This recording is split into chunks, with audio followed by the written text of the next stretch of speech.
সোমার গল্পের আসরে সবাইকে স্বাগত। রবীন্দ্রনাথ ঠাকুর নামটির মধ্যেই কেমন অসীম বিশালতা ও ব্যাপকতা লুকিয়ে আছে। তার বহুমুখী প্রতিভার প্রকাশ আমাদের সেই অসীমতার সঙ্গে পরিচয় ঘটিয়েছে। দুই বালক বালিকার ভালোবাসা পরিণত বয়সে প্রেমে রূপান্তরিত হয়, কিন্তু কাশ্মীরের সেই ক্ষুদ্র গ্রামের প্রেম কি পরিণতি পেল? গল্পটি শেষ পর্যন্ত শোনার অনুরোধ রইল এবং সাহিত্যপ্রেমীদের মধ্যে লাইক শেয়ার করে বাংলা সাহিত্যকে আরও ছড়িয়ে দেওয়ারও অনুরোধ রইল। আজকের গল্প রবীন্দ্রনাথ ঠাকুর রচিত ভিখারিণী। কাশ্মীরের দিগন্তব্যাপী জলস্পর্শী শৈলমালার মধ্যে একটি ক্ষুদ্র গ্রাম আছে। ক্ষুদ্র ক্ষুদ্র কুটিরগুলি আঁধার আঁধার ঝোপঝাপের মধ্যে প্রচ্ছন্ন। এখানে সেখানে শ্রেণীবদ্ধ বৃক্ষ ছায়ার মধ্য দিয়া একটি দুইটি শীর্ণকায় চঞ্চল ক্রীড়াশীল নির্ঝর গ্রাম্য কুটিরের চরণ সিক্ত করিয়া ক্ষুদ্র ক্ষুদ্র উপলগুলির উপর দ্রুত পদক্ষেপ করিয়া এবং বৃক্ষচ্যুত ফুল ও পত্রগুলিকে তরঙ্গে তরঙ্গে উলট পালট করিয়া নিকটস্থ সরোবরে লুটাইয়া পড়িতেছে। দূরব্যাপী নিস্তরঙ্গ সরসী লাজুক উষার রক্তরাগে, সূর্যের হেমময় কিরণে, সন্ধ্যার স্তর বিন্যস্ত মেঘমালার প্রতিবিম্বে, পূর্ণিমার বিগলিত জ্যোৎস্নাধারায় বিভাসিত হইয়া শৈললক্ষ্মীর বিমল দর্পণের ন্যায় সমস্ত দিন রাত্রি হাস্য করিতেছে। ঘন বৃক্ষবেষ্টিত অন্ধকার গ্রামটি শৈলমালার বিজন ক্রোড়ে আধারের অবগুণ্ঠন পড়িয়া পৃথিবীর কোলাহল হইতে একাকী লুকাইয়া আছে। দূরে দূরে হরিত শস্যময় ক্ষেত্রে গাভী চরিতেছে। গ্রাম্য বালিকারা সরসী হইতে জল তুলিতেছে। গ্রামের আধার কুঞ্জে বসিয়া অরণ্যের ম্রিয়মাণ কবি বউ কথা কও মর্মের বিষণ্ণ গান গাইতেছে। সমস্ত গ্রামটি যেন একটি কবির স্বপ্ন। এই গ্রামে দুইটি বালক বালিকার বড়ই প্রণয় ছিল। দুইটিতে হাত ধরাধরি করিয়া গ্রাম্য স্ত্রীর ক্রোড়ে খেলিয়া বেড়াইত। বকুলের কুঞ্জে কুঞ্জে দুইটি অঞ্চল ভরিয়া ফুল তুলিত। শুকতারা আকাশে ডুবিতে না ডুবিতে উষার জলদমালা লোহিত না হইতে হইতেই সরসীর বক্ষে তরঙ্গ তুলিয়া ছিন্ন কমল দুটির ন্যায় পাশাপাশি সাঁতার দিয়া বেড়াইত। নীরব মধ্যাহ্নে স্নিগ্ধ তরুচ্ছায় শৈলের সর্বোচ্চ শিখরে বসিয়া ষোড়শবর্ষীয় অমরসিংহ ধীর মৃদুল স্বরে রামায়ণ পাঠ করিত। দুর্দান্ত রাবণ কর্তৃক সীতাহরণ পাঠ করিয়া ক্রোধে জ্বলিয়া উঠিত। দশমবর্ষীয়া কমল দেবী তাহার মুখের পানে স্থির হরিণ নেত্র তুলিয়া নীরবে শুনিত। অশোকবনে সীতার বিলাপ কাহিনী শুনিয়া পক্ষরেখা অশ্রু শরীরে নিঃসিক্ত করিত। ক্রমে গগনের বিশাল প্রাঙ্গণে তারকার দ্বীপ জ্বলিলে, সন্ধ্যার অন্ধকার অঞ্চলে জোনাকি ফুটিয়া উঠিলে দুইটিতে হাত ধরাধরি করিয়া কুটিরে ফিরিয়া আসিত। কমলদেবী বড় অভিমানিনী ছিল। কেহ তাহাকে কিছু বলিলে সে অমরসিংহের বক্ষে মুখ লুকাইয়া কাঁদিত। অমর তাহাকে সান্ত্বনা দিলে, তাহার অশ্রুজল মুছাইয়া দিলে, আদর করিয়া তাহার অশ্রুসিক্ত কপোল চুম্বন করিলে বালিকার সকল যন্ত্রণা নিভিয়া যাইত। পৃথিবীর মধ্যে তাহার আর কেহই ছিল না। কেবল একটি বিধবা মাতা ছিল, আর স্নেহময় অমরসিংহ ছিল। তাহারাই বালিকাটির অভিমান সান্ত্বনা ও ক্রীড়ার স্থল। বালিকার পিতা গ্রামের মধ্যে সম্ভ্রান্ত লোক ছিলেন। রাজ্যের উচ্চপদস্থ কর্মচারী বলিয়া সকলেই তাহাকে মান্য করিত। সম্পদের ক্রোড়ে লালিত পালিত হইয়া এবং সম্ভ্রমের সুদূর চন্দ্রলোকে অবস্থান করিয়া কমল গ্রামের বালিকাদের সহিত কখনো মিশে নাই। বাল্যকাল হইতে তাহার সাধের সঙ্গী অমরসিংহের সহিত খেলিয়া বেড়াইত। অমরসিংহ সেনাপতি অজিত সিংহের পুত্র। অর্থ নাই, কিন্তু উচ্চ বংশজাত। এই নিমিত্ত কমল ও অমরের বিবাহের সম্বন্ধ হইয়াছে। একবার মোহনলাল নামে একজন ধনীর পুত্রের সহিত কমলের বিবাহের প্রস্তাব হয়। কিন্তু কমলের পিতা তাহার চরিত্র ভালো নয় জানিয়া তাহাতে সম্মত হন নাই। কমলের পিতার মৃত্যু হইল। ক্রমে তাহার বিষয় সম্পত্তি ধীরে ধীরে নষ্ট হইয়া গেল। ক্রমে তাহার প্রস্তর নির্মিত অট্টালিকাটি আস্তে আস্তে ভাঙিয়া গেল। ক্রমে তাহার পারিবারিক সম্ভ্রম অল্পে অল্পে বিনষ্ট হইল এবং ক্রমে তাহার রাশি রাশি বন্ধু একে একে সরিয়া পড়িল। অনাথা বিধবা জীর্ণ অট্টালিকা ত্যাগ করিয়া একটি ক্ষুদ্র কুটিরে বাস করিলেন। সম্পদের সুখময় স্বর্গ হইতে দারুণ দারিদ্র্যে নিপতিত হইয়া বিধবা অত্যন্ত কষ্ট পাইতেছেন।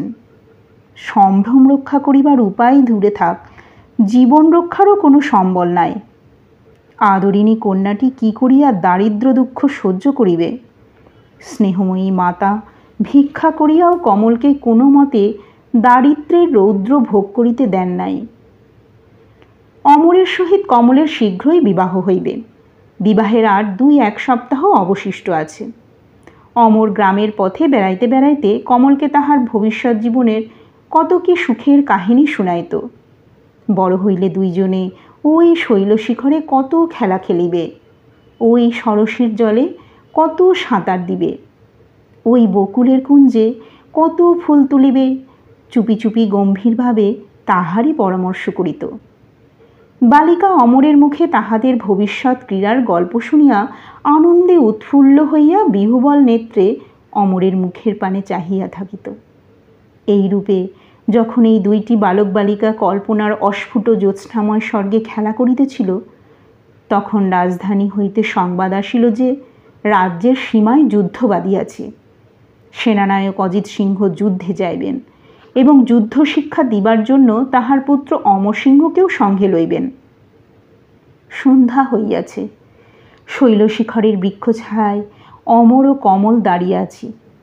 অমরসিংহ কহিতেছেন, কমল, আমি তো চলিলাম, এখন রামায় শুনিবে কার কাছে? বালিকা ছলছল নেত্রে মুখের পানে চাহিয়া রহিল। দেখ কমল, এই অস্তমান সূর্য আবার কাল উঠিবে, কিন্তু তোর কুটির দ্বারে আমি আর আঘাত দিতে যাইব না। তবে বল দেখি, আর কাহার সহিত খেলা করিবি? কমল কিছুই কহিল না, নীরবে চাহিয়া রহিল। অমর কহিল, সখী, যদি তোর অমর যুদ্ধক্ষেত্রে মরিয়া যায়, তাহা হইলে? কমল ক্ষুদ্র বাহু দুটিতে অমরের বক্ষ জড়াইয়া ধরিয়া কাঁদিয়া উঠিল। কহিল, আমি যে তোমাকে ভালোবাসি অমর, তুমি মরিবে কেন? অশ্রু সলিলে বালকের নেত্র ভরিয়া গেল। তাড়াতাড়ি মুছিয়া ফেলিয়া কহিল, কমল, আয়, অন্ধকার হইয়া আসিতেছে। আজ এই শেষবার তোকে কুটিরে পৌঁছাইয়া দিই। দুইজনে হাত ধরাধরি করিয়া কুটিরের অভিমুখে চলিল। গ্রামের বালিকারা জল তুলিয়া গান গাইতে গাইতে গৃহে ফিরিয়া আসিতেছে। বনশ্রেণীর মধ্যে অলক্ষিতভাবে একটির পর আরেকটি পাপিয়া গাহিয়া গাহিয়া সারা হইতেছে। আকাশময় তারকা ফুটিয়া উঠিল। অমর কেন তাহাকে পরিত্যাগ করিয়া যাইবে, এই অভিমানে কমল কুটিরে গিয়া মাতার বক্ষে মুখ লুকাইয়া কাঁদিতে লাগিল। অমর অশ্রু সলিলে শেষ বিদায় গ্রহণ করিয়া ফিরিয়া আসিল। অমর পিতার সহিত সেই রাত্রি গ্রাম ত্যাগ করিয়া চলিল। গ্রামের শেষ প্রান্তের শৈল শিখরোপরি উঠিয়া একবার ফিরিয়া চাহিল। দেখিল শৈল গ্রাম জ্যোৎস্নালোকে ঘুমাইতেছে। চঞ্চল নির্ঝরণী নাচিতেছে। ঘুমন্ত গ্রামের সকল কোলাহল স্তব্ধ। মাঝে মাঝে 2-1টি রাখালের গানের অস্ফুট স্বর গ্রামশৈলের শিখরে গিয়া মিশিতেছে। অমর দেখিল কমলদেবীর লতাপাতা বেষ্টিত ক্ষুদ্র কুটিরটি অস্ফুট জ্যোৎস্নায় ঘুমাইতেছে। ভাবিল, ওই কুটিরে হয়তো এতক্ষণে শূন্য হৃদয়া মর্মপীড়িতা বালিকাটি উপাধানে ক্ষুদ্র মুখখানি লুকাইয়া নিদ্রাশূন্য নেত্রে আমার জন্য কাঁদিতেছে। অমরের নেত্র অশ্রুতে পুরিয়া গেল। অদিতসিংহ কহিলেন, রাজপুত বালক, যুদ্ধযাত্রার সময় কাঁদিতেছিস? অমর অশ্রু মুছিয়া ফেলিল। শীতকাল, দিবা অবসান হইয়া আসিতেছে। গাঢ় অন্ধকারময় মেঘরাশি উপত্যকা শৈলশিখর কুটির বন, নির্ঝর হ্রদ, শস্যক্ষেত্র একেবারে গ্রাস করিয়া ফেলিয়াছে। অবিশ্রান্ত বরফ পড়িতেছে। তরল তুষারে সমস্ত শৈল আচ্ছন্ন হইয়াছে। পত্রহীন শীর্ণ বৃক্ষ সকল শ্বেত মস্তকে স্তম্ভিতভাবে দণ্ডায়মান। দারুণ তীব্র শীতে হিমালয়গিরিও যেন অবসন্ন হইয়া গিয়াছে। এই শীত সন্ধ্যার বিষণ্ণ অন্ধকারের মধ্য দিয়া গাঢ় বাষ্পময় স্তম্ভিত মেঘরাশি ভেদ করিয়া একটি ম্লান মুখশ্রী ছিন্ন বসনা দরিদ্র বালিকা অশ্রুময় নেত্রে শৈলের পথে পথে ভ্রমণ করিতেছে। তুষারে পদতল প্রস্তরের ন্যায় অসাড় হইয়া গিয়াছে। শীতে সমস্ত শরীর কাঁপিতেছে। মুখ নীল বর্ণ। পার্শ্ব দিয়া দু একটি নীরব পান্থ চলিয়া যাইতেছে। হতভাগিনী কমল করুণ নেত্রে এক একবার তাহাদের মুখের দিকে চাইতেছে। কি বলিতে গিয়া বলিতেছে না। আবার অশ্রুসলিলে অঞ্চল সিক্ত করিয়া তুষার স্তরে পদচিহ্ন অঙ্কিত করিতেছে। কুটিরে রুগ্না মাতা অনাহারে শয্যাগত। সমস্ত দিন বালিকা এক মুষ্টিও আহার করিতে পায় নাই। প্রাতঃকাল হইতে সন্ধ্যা পর্যন্ত পথে পথে ভ্রমণ করিতেছে। সাহস করিয়া ভীতি বিহ্বলা বালা কাহারও কাছে ভিক্ষা চাহিতে পারে নাই। বালিকা কখনো ভিক্ষা করে নাই। কি করিয়া ভিক্ষা করিতে হয় জানে না। কাহাকে কি বলিতে হয় জানে না। আলুলিত কুন্তল রাশির মধ্যে সেই ক্ষুদ্র করুণ মুখখানি দেখিলে, দারুণ শীতে কম্পমান তাহার সেই ক্ষুদ্র দেহখানি দেখিলে পাষাণও বিগলিত হইত। ক্রমে অন্ধকার ঘনীভূত হইল। নিরাশ বালিকা ভগ্ন হৃদয়ে শূন্য অঞ্চলে কুটিরে ফিরিয়া যাইতেছে। কিন্তু অসার পা আর উঠে না। অনাহারে দুর্বল, পথশ্রমে ক্লান্ত, নিরাশায় ম্রিয়মাণ শীতে অবসন্ন বালিকা আর চলিতে পারে না। অবশ হইয়া পথপ্রান্তে তুষার শয্যায় শুইয়া পড়িল। শরীর ক্রমে আরও অবসন্ন হইতে লাগিল। বালিকা বুঝিল ক্রমে সে অবসন্ন হইয়া তুষারে চাপা পড়িয়া মরিবে। মাকে স্মরণ করিয়া কাঁদিয়া উঠিল। জোর হাসতে কহিল, মা ভগবতী, আমাকে মারিয়া ফেলিও না, আমাকে রক্ষা করো। আমি মরিলে যে আমার মা কাঁদিবে, আমার অমর কাঁদিবে। ক্রমে বালিকা অচেতন হইয়া পড়িল। কমল আলুলিত কুন্তলে শিথিল অঞ্চলে তুষারে অর্ধমগ্না হইয়া বৃক্ষচ্যুত মলিন ফুলটির মতো পথপ্রান্তে পড়িয়া রহিল।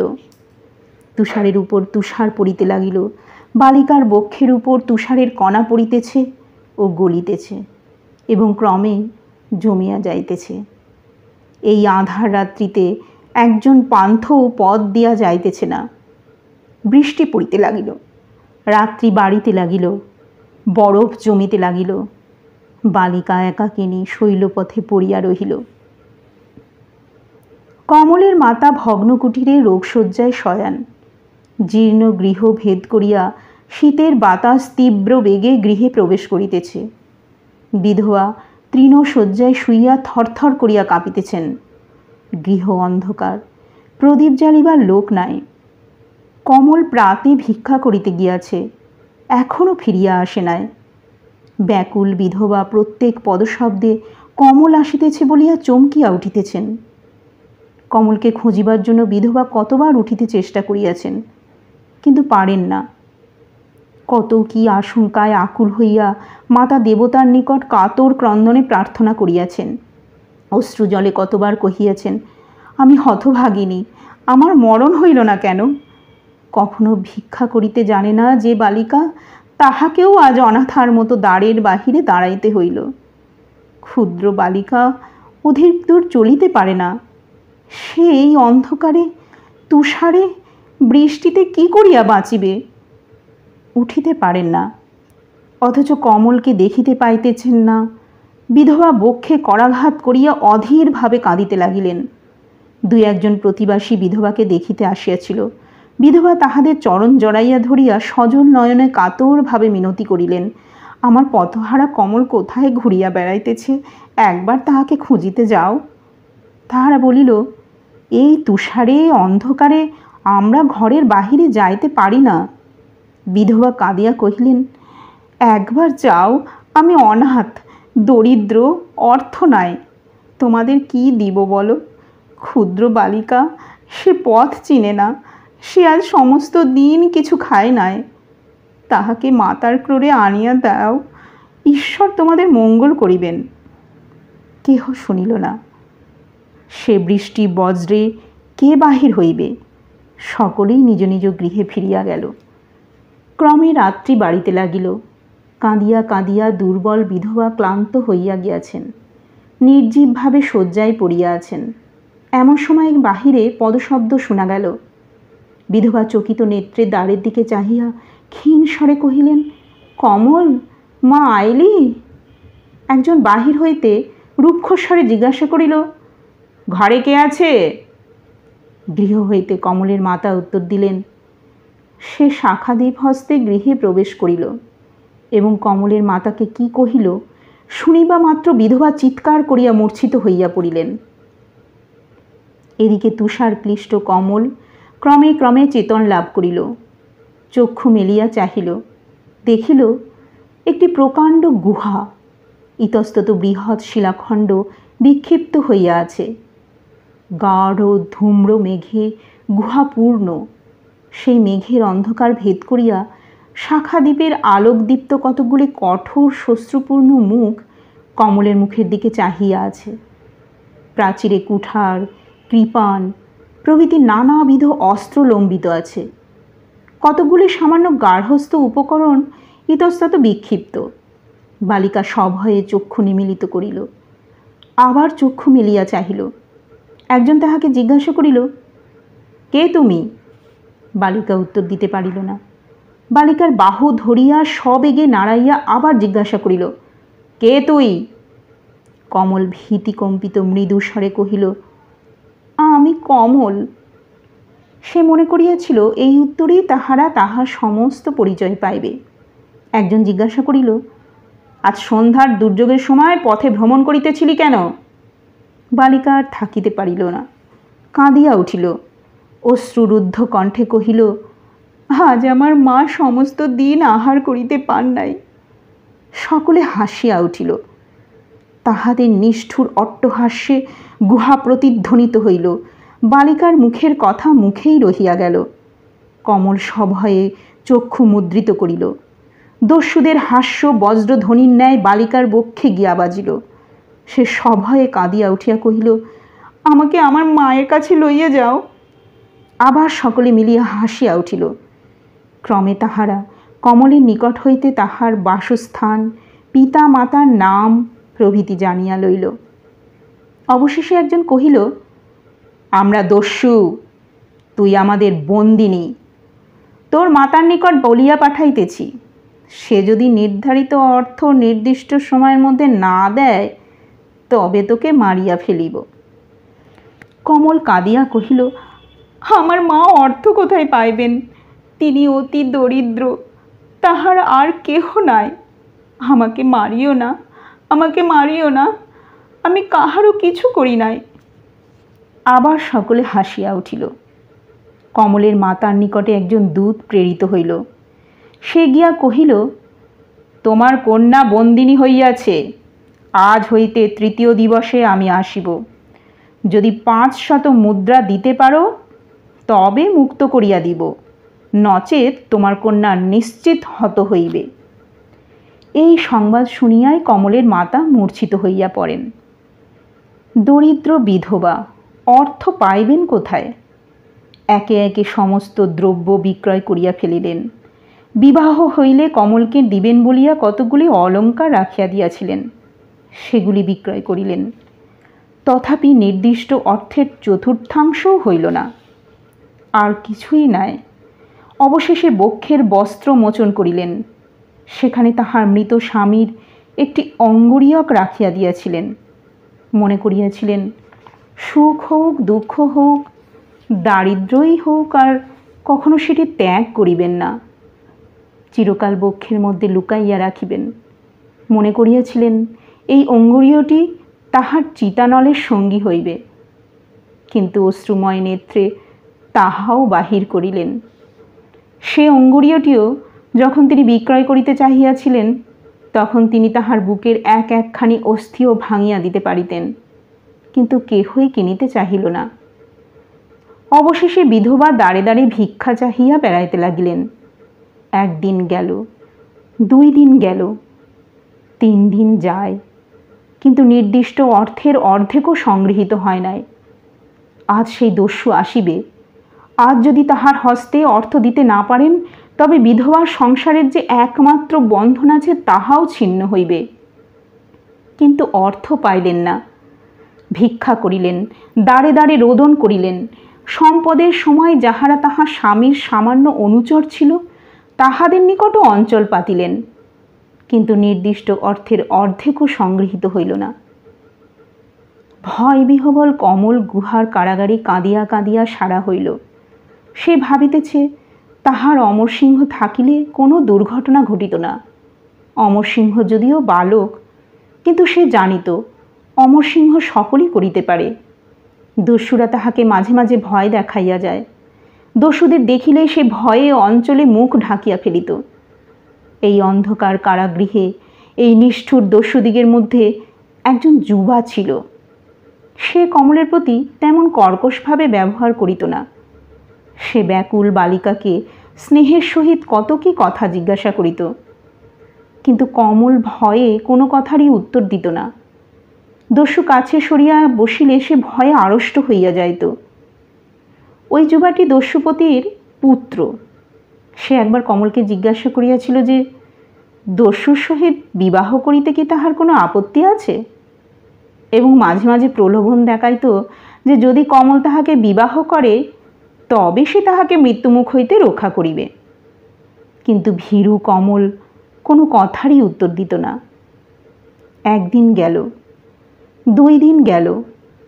বালিকা সভয়ে দেখিল দস্যুরা মদ্যপান করিয়া ছুরিকা সানাইতেছে। এদিকে বিধবার গৃহে দস্যুদের দূত প্রবেশ করিল। বিধবাকে জিজ্ঞাসা করিল, অর্থ কোথায়? বিধবা ভিক্ষা করিয়া যাহা কিছু অর্থ সংগ্রহ করিয়াছিলেন, সকলই দস্যুর পদতলে রাখিয়া কহিলেন, আমার আর কিছুই নাই। যাহা কিছু ছিল সকলই দিলাম। এখন তোমাদের কাছে ভিক্ষা চাহিতেছি, আমার কমলকে আনিয়া দেও। দস্যু যে সে মুদ্রাগুলি সক্রোধে ছড়াইয়া ফেলিল, কহিল, মিথ্যা প্রতারণা করিয়া পার পাইবি না। নির্দিষ্ট অর্থ না দিলে নিশ্চয়ই আজি তোর কন্যা হত হইবে। তবে চলিলাম। আমাদের দলপতিকে বলিয়া আসি যে নির্দিষ্ট অর্থ পাইবে না, তবে এখন নরশনিতে মহাকালীর পূজা দেও। বিধবা কত মিনতি করিলেন, কত কাঁদিলেন, কিছুতেই দস্যুর পাষাণ হৃদয় গলাইতে পারিলেন না।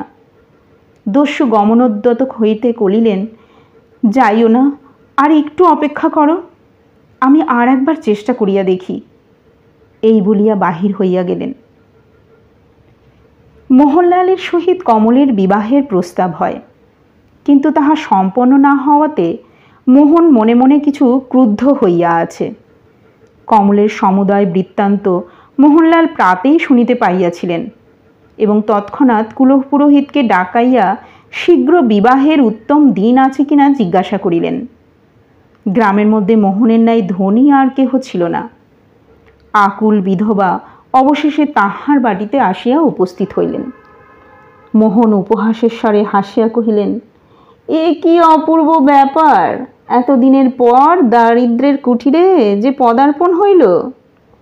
বিধবা, উপহাস করিও না, আমি দরিদ্র, তোমার কাছে ভিক্ষা চাহিতে আসিয়াছি। মোহন, কি হইয়াছে?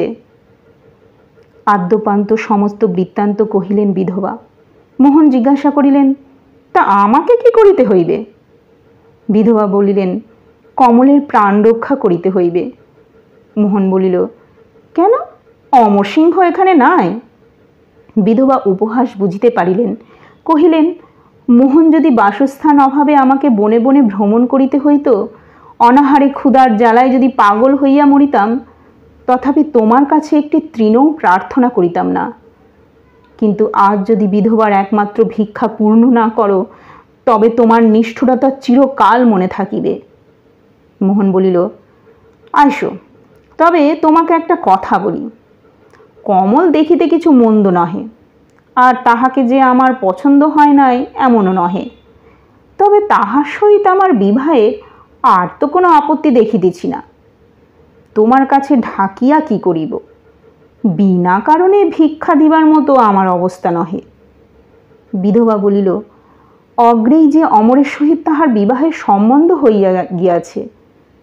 মোহন কিছু উত্তর না দিয়া হিসাবের খাতা খুলিয়া লিখিতে বসিলেন, যেন কেহই ঘরে নাই, যেন কাহারও সহিত কিছু কথা হয় নাই। এদিকে সময় বহিয়া যায়, দস্যু আছে কি গিয়াছে তাহার ঠিক নাই। বিধবা কাঁদিয়া কহিলেন, মোহন, আর আমাকে যন্ত্রণা দিও না, সময় অতীত হইতেছে। মোহন বলিল, রোসো, কাজ সারিয়া ফেলি। অবশেষে যদি বিধবা বিবাহের প্রস্তাবে সম্মত না হইতেন, তাহা হইলে সমস্ত দিনে কাজ সারা হইত কিনা সন্দেহস্থল। বিধবা মোহনলালের নিকট অর্থ লইয়া দস্যুকে দিলেন, সে চলিয়া গেল। সেই দিনই ভয়ে আশঙ্কায় ত্রস্তা হরিণীটির ন্যায় বিহবলা বালিকা মাতার ক্রোড়ে ফিরিয়া আসিল এবং তাহার বাহুপাশে মুখখানি প্রচ্ছন্ন করিয়া অনেকক্ষণ কাঁদিয়া কাঁদিয়া মনের বেগ শান্ত করিল। কিন্তু অনাথিনী বালিকা এক দস্যুর হস্ত হইতে আর এক দস্যুর হস্তে পড়িল। কত বৎসর গত হইয়া গেল, যুদ্ধের অগ্নি নির্বাপিত হইয়াছে, সৈনিকেরা দেশে ফিরিয়া আসিয়াছে ও অস্ত্র পরিত্যাগ করিয়া এক্ষণে ভূমি কর্ষণ করিতেছে। বিধবা সংবাদ পাইলেন যে অজিত সিংহ হত ও অমর কারারুদ্ধ হইয়াছে, কিন্তু কন্যাকে এ সংবাদ শোনান নাই। মোহনের সহিত বালিকার বিবাহ হইয়া গেল। মোহনের ক্রোধ কিছুমাত্র নিবৃত্ত হইল না। তাহার প্রতিহিংসা প্রবৃত্তি বিবাহ করিয়াই তৃপ্ত হয় নাই। সে নির্দোষী অবলা বালার প্রতি অনর্থক পীড়ন করিত। কমল মাতৃক্রোড়ের স্নিগ্ধ স্নেহচ্ছায়া হইতে এই নিষ্ঠুর কারাগৃহে আসিয়া অত্যন্ত কষ্ট পাইতেছে। অভাগিনী কাঁদিতেও পায় না। বিন্দুমাত্র অশ্রু নেত্রে দেখা দিলে মোহনের ভর্ৎসনার ভয়ে ত্রস্ত হইয়া মুছিয়া ফেলিত। শৈলশিখরে নিষ্কলঙ্ক তুষার দর্পণের উপর উষার রক্তিম মেঘমালা স্তরে স্তরে সজ্জিত হইল। ঘুমন্ত বিধবা দ্বারে আঘাত শুনিয়া জাগিয়া উঠিলেন। দ্বার খুলিয়া দেখিলেন সৈনিক বেশে অমরসিংহ দাঁড়াইয়া আছেন। বিধবা কিছুই বুঝিতে পারিলেন না, দাঁড়াইয়া রহিলেন। অমর তাড়াতাড়ি জিজ্ঞাসা করিলেন, কমল, কমল কোথায়? শুনিলেন স্বামীর আলয়ে। মুহূর্তের জন্য স্তম্ভিত হইয়া রহিলেন। তিনি কত কি আশা করিয়াছিলেন, ভাবিয়াছিলেন কত দিনের পর দেশে ফিরিয়া যাইতেছেন। যুদ্ধের উন্মত্ত ঝটিকা হইতে প্রণয়ের শান্তিময় স্নিগ্ধ নীড়ে ঘুমাইতে যাইতেছেন। তিনি যখন অতর্কিতভাবে গিয়ে দাঁড়াইবেন, তখন হর্ষবিহ্বলা কমল ছুটিয়া গিয়া তাহার বক্ষে ঝাঁপাইয়া পড়িবে। বাল্যকালের সুখময় স্থান সেই শৈলশিখরের উপর বসিয়া কমলকে যুদ্ধ গৌরবের কথা শুনাইবেন। অবশেষে কমলের সহিত বিবাহসূত্রে আবদ্ধ হইয়া প্রণয়ের কুসুম কুঞ্জে সমস্ত জীবন সুখের স্বপ্নে কাটাইবেন। এমন সুখের কল্পনায় যে কঠোর বজ্র পড়িল, তাহাতে তিনি দারুণ অভিভূত হইয়া পড়িলেন। কিন্তু মনে তাহার যতই তোলপাড় হইয়াছিল, প্রশান্ত মুখশ্রীতে একটিমাত্র রেখাও পড়ে নাই। মোহন কমলকে তাহার মাতৃয়ালয়ে রাখিয়া বিদেশে চলিয়া গেলেন। 15 বর্ষ বয়সে কমল পুষ্প কলিকাটি ফুটিয়া উঠিল। ইহার মধ্যে কমল একদিন বকুলবনে মালা গাঁথিতে গিয়াছিল, কিন্তু পারে নাই। দূর হইতে শূন্য মনে ফিরিয়া আসিয়াছিল। আর একদিন সে বাল্যকালের খেলনাগুলি বাহির করিয়াছিল, আর খেলিতে পারিল না। নিরাশায় নিঃশ্বাস ফেলিয়া সেগুলি তুলিয়া রাখিল। অবলা ভাবিয়াছিল যে যদি অমর ফিরিয়া আসে, তবে আবার দুইজনে মালা গাঁথিবে, আবার দুইজনে খেলা করিবে। কতকাল তাহার বাল্যসখা অমরকে দেখিতে পায় নাই। মর্মপীড়িতা কমল এক একবার যন্ত্রণায় অস্থির হইয়া উঠিত। এক একদিন রাত্রিকালে গৃহে কমলকে কেহ দেখিতে পাইত না। বালিকা কোথায় হারাইয়া গিয়াছে। খুঁজিয়া খুঁজিয়া অবশেষে তাহার বাল্যের ক্রীড়াস্থল সেই শৈলশিখরের উপর গিয়া দেখিত ম্লান বদনা বালিকা অসংখ্য তারকাখচিত অনন্ত আকাশের পানে নেত্রপাতিয়া আলোলিত কেশে শুইয়া আছে। কমল মাতার জন্য, অমরের জন্য কাঁদিত বলিয়া মোহন বড়ই রুষ্ট হইয়াছিল এবং তাহাকে মাতৃয়ালয়ে পাঠাইয়া ভাবিয়াছিল যে দিনকতক অর্থাভাবে কষ্ট পাক, তাহার পরে দেখিব কে কাহার জন্য কাঁদিতে পারে। মাতৃভবনে কমল লুকাইয়া কাঁদে। নিশীথ বায়ুতে তাহার কত বিষাদের নিঃশ্বাস মিশাইয়া গিয়াছে। বিজন শয্যায় সে যে কত অশ্রুবাড়ি মিশাইয়াছে তাহা তাহার মাতা একদিনও জানিতে পারেন নাই। একদিন কমল হঠাৎ শুনিল তাহার অমর দেশে ফিরিয়া আসিয়াছে। তাহার কত দিনকার কত কি ভাব উথলিয়া উঠিল। অমরসিংহের বাল্যকালের মুখখানি মনে পড়িল। দারুণ যন্ত্রণায় কমল কতক্ষণ কাঁদিল। অবশেষে অমরের সহিত সাক্ষাৎ করিবার নিমিত্ত বাহির হইল। সেই শৈলশিখরের উপরে সেই বকুল তরুর ছায়ায় মর্মাহত অমর বসিয়া আছেন। এক একটি করিয়া ছেলেবেলাকার সকল কথা মনে পড়িতে লাগিল। কত জ্যোৎস্না রাত্রি, কত অন্ধকার সন্ধ্যা, কত বিমল উষা অস্ফুট স্বপ্নের মতো তাহার মনে একে একে জাগিতে লাগিল। সেই বাল্যকালের সহিত তাহার ভবিষ্যৎ জীবনের অন্ধকারময় মরুভূমির তুলনা করিয়া দেখিলেন। সঙ্গী নাই, সহায় নাই, আশ্রয় নাই। কেহ ডাকিয়া জিজ্ঞাসা করিবে না, কেহ তাহার মর্মের দুঃখ শুনিয়া মমতা প্রকাশ করিবে না। অনন্ত আকাশে কক্ষচ্ছিন্ন জ্বলন্ত ধূমকেতুর ন্যায় তরঙ্গাকুল অসীম সমুদ্রের মধ্যে ঝটিকা তাড়িত একটি ভগ্ন ক্ষুদ্র তরণীর ন্যায় একাকী নীরব সংসারে উদাস হইয়া বেড়াইবেন। ক্রমে দূর গ্রামের কোলাহলের অস্ফুট ধ্বনি থামিয়া গেল। নিশীথের বায়ু আধার বকুলকুঞ্জের পত্র মর্মরিত করিয়া বিষাদের গম্ভীর গান গাহিল।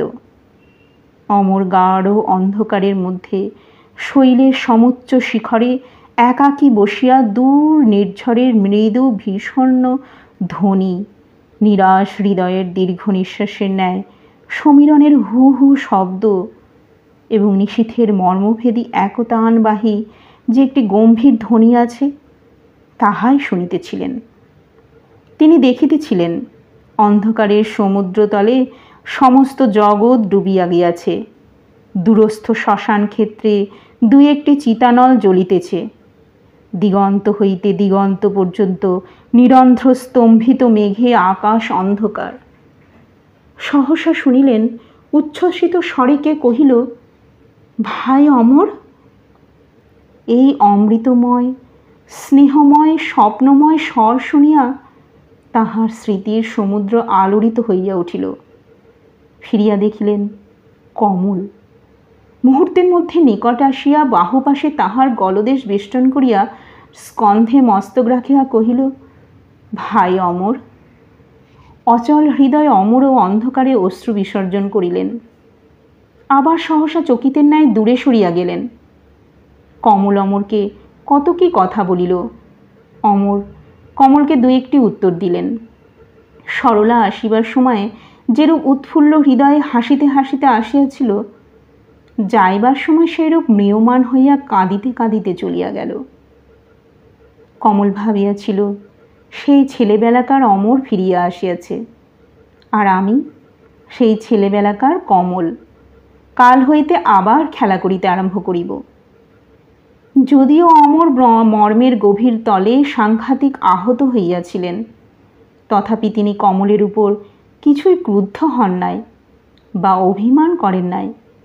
তাহার জন্য বিবাহিতা বালিকার কর্তব্যকর্মে বাধা না পড়ে এই নিমিত্ত তিনি তাহার পরদিন কোথায় যে চলিয়া গেলেন তাহা কেহই স্থির করিতে পারিল না। বালিকার সুকুমার হৃদয়ে দারুণ বজ্র পড়িল। অভিমানিনী কতদিন ধরিয়া ভাবিয়াছে যে এতদিনের পর সে বাল্যসখা অমরের কাছে ছুটিয়া গেল, অমর কেন তাহাকে উপেক্ষা করিল? কিছুই ভাবিয়া পায় নাই।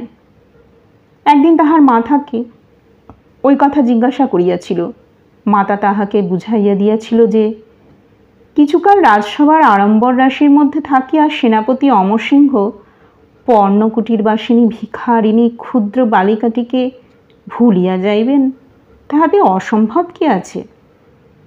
এই কথায় দরিদ্র বালিকার অন্তরতম দেশে শেল বিধিয়াছিল। অমরসিংহ তাহার প্রতি নিষ্ঠুর আচরণ করিল মনে করিয়া কমল কষ্ট পায় নাই।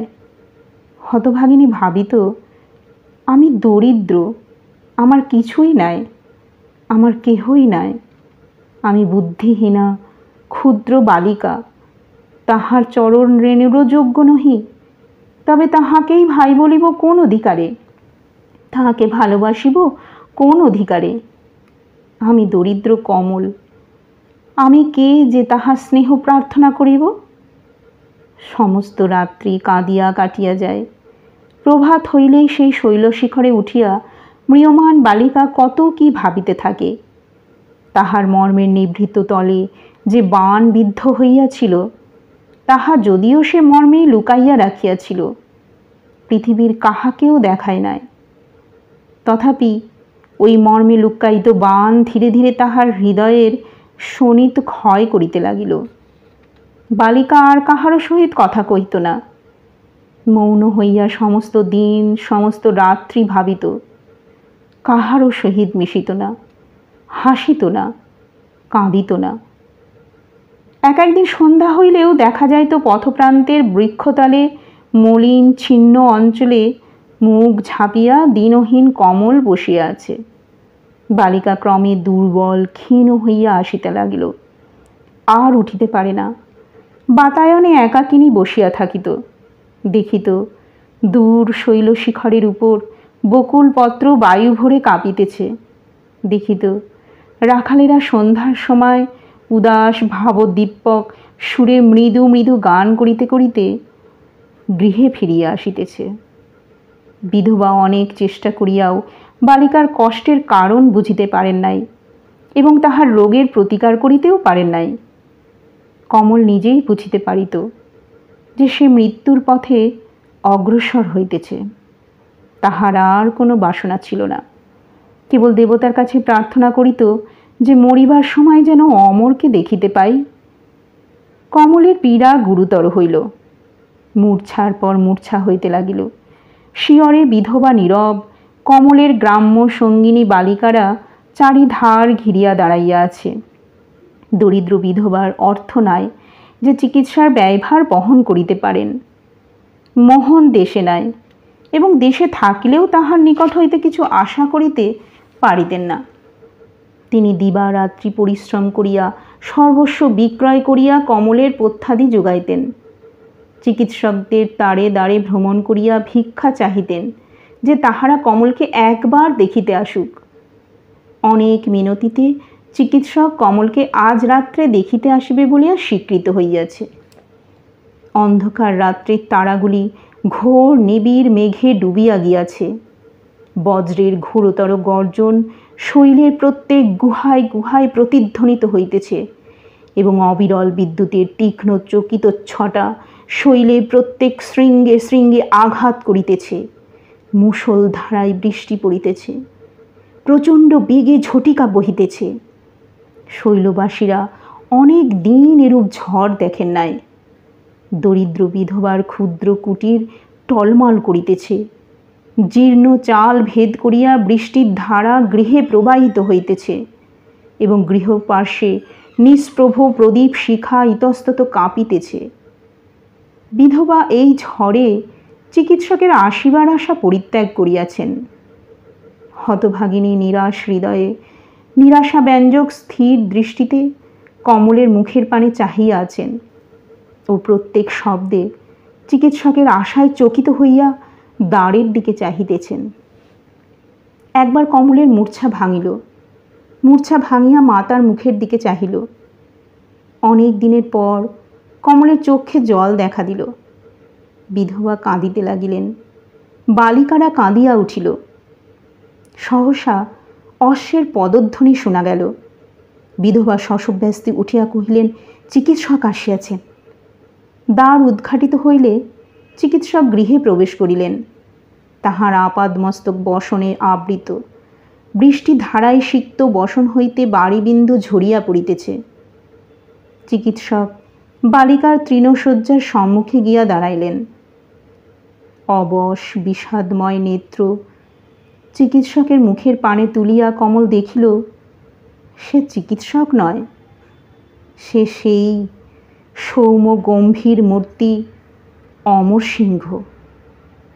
বিহুবলা বালিকা প্রেমপূর্ণ স্থির দৃষ্টিতে তাহার মুখের দিকে চাহিয়া রহিল। বিশাল নেত্র ভরিয়া অশ্রু গড়াইয়া পড়িল এবং প্রশান্ত হাস্যে কমলের বিবর্ণ মুখশ্রী উজ্জ্বল হইয়া উঠিল। কিন্তু এই রুগ্ন শরীরে অত আহ্লাদ সহিল না। ধীরে ধীরে অশ্রুসিক্ত নেত্র নিমীলিত হইয়া গেল। ধীরে ধীরে বক্ষের কম্পন থামিয়া গেল। ধীরে ধীরে প্রদীপ নিভিয়া গেল। শোক বিহবলা সঙ্গিনীরা বসনের উপর ফুল ছড়াইয়া দিল। অশ্রুহীন নেত্রে, দীর্ঘশ্বাস শূন্য বক্ষে, অন্ধকারময় হৃদয়ে অমরসিংহ ছুটিয়া বাহির হইয়া গেলেন। শোক বিহবলা বিধবা সেই দিন অবধি পাগলিনী হইয়া ভিক্ষা করিয়া বেড়াইতেন এবং সন্ধ্যা হইলে প্রত্যহ সেই ভগ্নাবশিষ্ট কুটিরে একাকিনী বসিয়া কাঁদিতেন। যারা এখনও আমার চ্যানেলটি সাবস্ক্রাইব করনি তারা অনেক গল্প উপন্যাস শোনার জন্য অবশ্যই সাবস্ক্রাইব করে দিও। দেখা হবে অন্য কোনো গল্পের আসরে। বিদায়।